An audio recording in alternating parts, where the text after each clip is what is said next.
Pertama, kita pastikan bahwa PC kita sudah terhubung dengan jaringan internet. Kemudian kita buka Google, kita masukkan websitenya yaitu appdeskel binapemdes.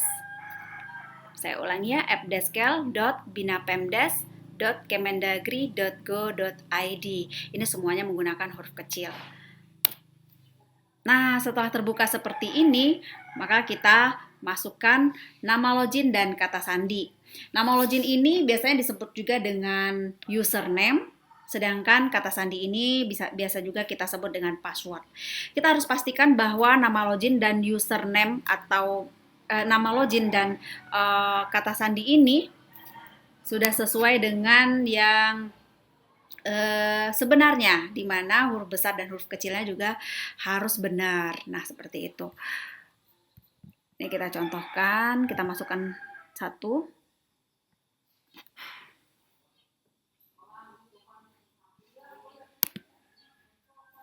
Ya, lalu kita tekan masuk.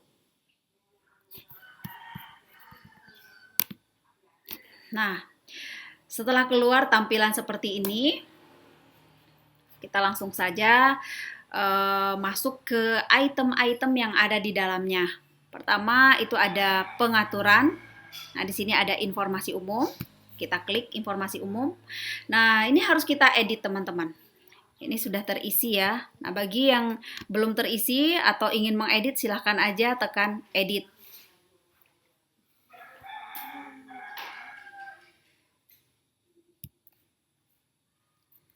Nah, semua isian yang ada di sini silahkan diisi dengan benar. Kemudian kalau sudah selesai, jangan lupa untuk menekan tombol simpan. Kemudian kita lanjut lagi ke masih di pengaturan, tetapi di item yang ada di bawahnya yaitu struktur jabatan.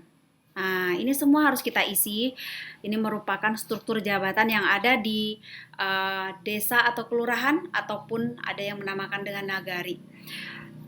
Nah, ini kita isi semuanya.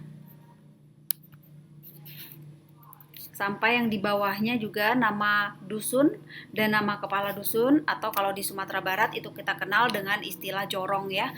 Ini diisi semuanya. Kemudian kita masuk lagi ke entry data. Nah, pada bagian entry data ini kita klik tombol isian data evaluasi. Nah, seperti ini tampilannya. Ini adalah desa yang atau kelurahan ya yang sudah mengisi beberapa tahun appdeskelnya, yaitu pada ada 3 tahun yang sudah terisi. Nah, bagi teman-teman yang belum sama sekali mengisi atau ingin menambahkan untuk tahun yang belum terisi, maka teman-teman klik tambah. Di sini teman-teman tinggal memilih tahun berapa yang akan teman-teman isi. Untuk tahun pengisian tahun 2021, jadi untuk tahun 2021 kita isikan datanya adalah data di tahun 2020. Begitu juga seterusnya. Jadi data yang kita isikan adalah tahun dikurang 1. Nah, kalau ini tahun 2018 berarti data yang kita isikan adalah data tahun 2017. Lalu kita klik OK.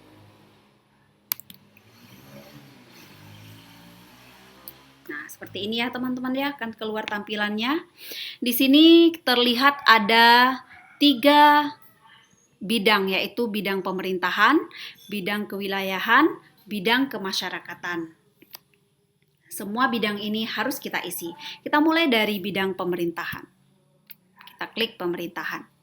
Di bidang pemerintahan ini terdiri dari beberapa indikator, mulai dari pemerintahan desa, kinerja, inisiatif dan kreativitas, desa dan kelurahan berbasis teknologi informasi, dan pelestarian adat dan budaya. Ini semuanya harus kita isi. Kita mulai dari pemerintahan desa. Ini ada beberapa pertanyaan, ini semua harus terisi. Nah, setelah teman-teman memastikan ini terisi, Nah, maka ini teman-teman langsung tekan simpan agar data-datanya tidak hilang. Kemudian lanjut lagi ke indikator berikutnya yaitu kinerja.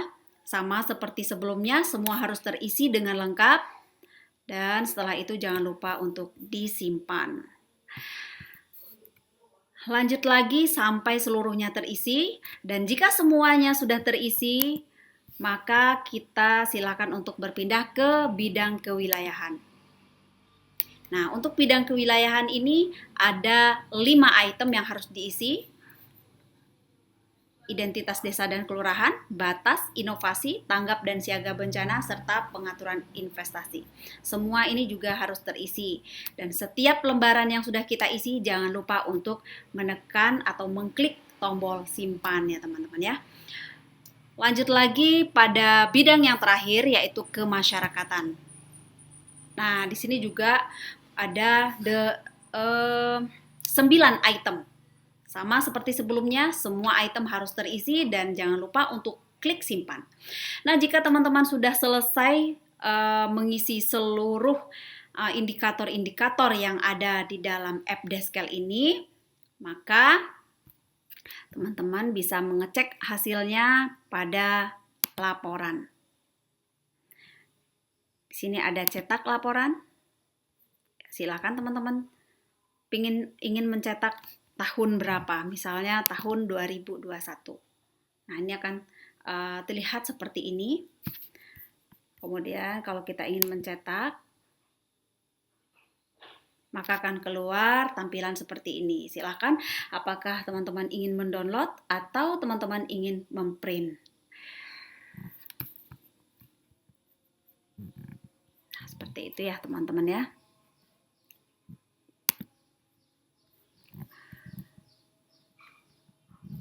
Pada bagian laporan ini juga ada hasil evaluasi. Nah, hasil evaluasi ini kita bisa melihat tahap perkembangan atau hasil secara global setiap tahun yang sudah kita isikan. Nah, di sini kita bisa lihat pada tahun 2019 tahap perkembangan desa kita adalah cepat berkembang. Tahun 2020 juga sama, tahun 2021 juga sama. Dan kita lihat juga kita bisa melihat total nilai atau poinnya. Nah, ini poinnya semakin meningkat ya setiap tahunnya. Nah, seperti itu teman-teman ya. Nah,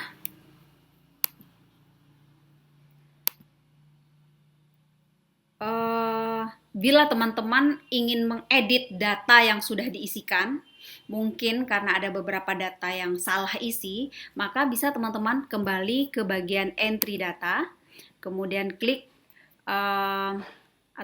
klik pada bagian isi data evaluasi. Nah, di sini ada bagian atau item edit. Silahkan teman-teman tekan kalau teman-teman ingin mengedit. Contohnya seperti ini. Nah, kita sudah masuk pada bagian yang akan diedit. Silahkan pada poin mana yang akan diedit. Dan jangan lupa setelah melakukan pengeditan, jangan lupa untuk kembali disimpan.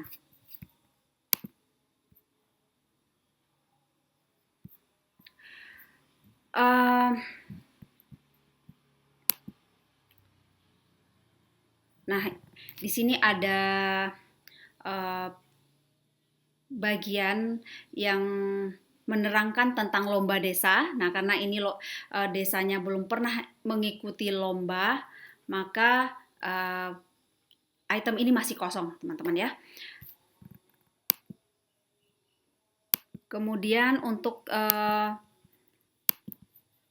bagian keamanan di sini adalah ubah sandi. Nah, ini kita bisa melakukan perubahan sandi, baik itu maksud saya kita bisa melakukan perubahan sandi di mana kita harus memasukkan sandi lama terlebih dahulu, kemudian kita masukkan sandi baru dan lakukan lagi konfirmasi sandi baru. Tapi setiap teman-teman melakukan perubahan sandi, saran saya agar teman-teman menyampaikan ke operator yang ada di tingkat atas, yaitu kecamatan dan juga kabupaten dan seterusnya. Karena pengubahan kata sandi ini akan berpengaruh terhadap pengoperasionalan atau untuk mencek evaluasi perkembangan desa teman-teman sendiri.